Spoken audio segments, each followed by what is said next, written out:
Hola a todos, mi nombre es Verónica Guzmán y hoy les voy a dar mi pequeño resumen sobre el capítulo 5 que habla sobre la prensa escrita en los principales países occidentales. Bueno, en la introducción de este capítulo nos habla que los días de la política de gabinetes habrían pasado. Las circunstancias mencionadas y otras cosas citadas en los libros de historia y de economía contribuyeron a hacer el periodismo un factor imprescindible tanto en la política nacional como en la internacional. Las compañías de prensa se convierten en estrategias habituales para influir en la política, siendo la opinión pública ya un arma temible para los gobernantes. En el siguiente apartado ya nos habla sobre los empresarios y cruzados en Estados Unidos de América. A comienzos del siglo XX la prensa de masas dominaba claramente los mercados tanto en Europa como en Norteamérica. Estados Unidos se hallaba entonces todavía en plena consolidación de su posición como nación industrial, pero aún quedaban muchas cuestiones para solventar.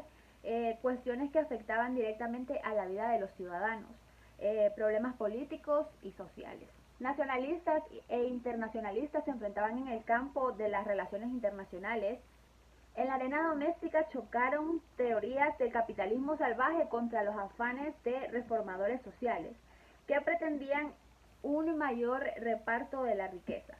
Los periódicos y revistas hacían eco en estos grandes debates, forzándose por agravar la opinión pública para su postura. Entre los anteriores empresarios tenemos a William Rudolph Hearst, a Edward William Scripps y a Joseph Pulitzer. Este capítulo también nos habla de la prensa en los varones ingleses. En 1902 murió la reina Victoria, bajo cuya égida el Imperio Británico había alcanzado su más grande esplendor. Eduardo VII cambió el rumbo de la política exterior. Resultado de esta inclinación fue la firma de Ente anglo-francesa en 1904, que mientras Inglaterra recibía vía libre en Egipto, Marruecos quedaría bajo la influencia francesa.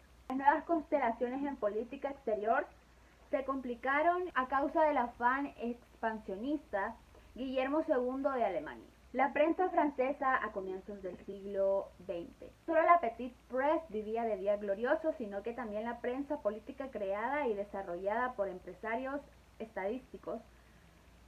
Después del final de la Guerra de los Boers en 1902, de 1904 a 1905, la guerra rusa-japonesa atrajo la atención mundial.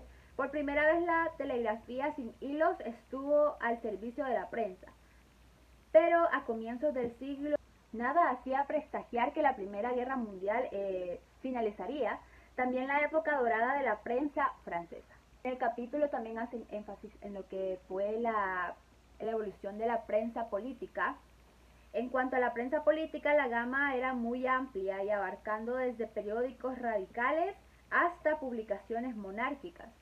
A principios del siglo XX seguían todavía las tradiciones francesas de representar opiniones políticas muy definidas, que eran defendidas, que eran recibidas con un ardor por el público que era muy fiel. Los vaivenes de la Tercera República y las rencillas en el interior de los partidos políticos fomentaban el mantenimiento de una prensa más inclusiva, a explicar posturas ideológicas que a facilitar noticias concretas. Pero a pesar de estas circunstancias aparentemente favorables, la mayoría de las empresas se encontraban en inferioridad en condiciones frente a los colegas europeos. Los escasos números de páginas y por tanto la escasa publicidad, así como la población excesiva y una tecnología frecuentemente anticuada, lo hacía más vulnerable. Tenemos a Henry de Rochefort, que se había pasado al sector nacionalista. Contaban sin embargo con la eficaz pluma de George Clemenceau, disculpen si no lo pronuncio bien. Como vimos en el capítulo, alternó con éxito su carrera política con la dirección de importantes publicaciones. Bueno, esta fue mi aportación del capítulo 5. Tengan una feliz tarde.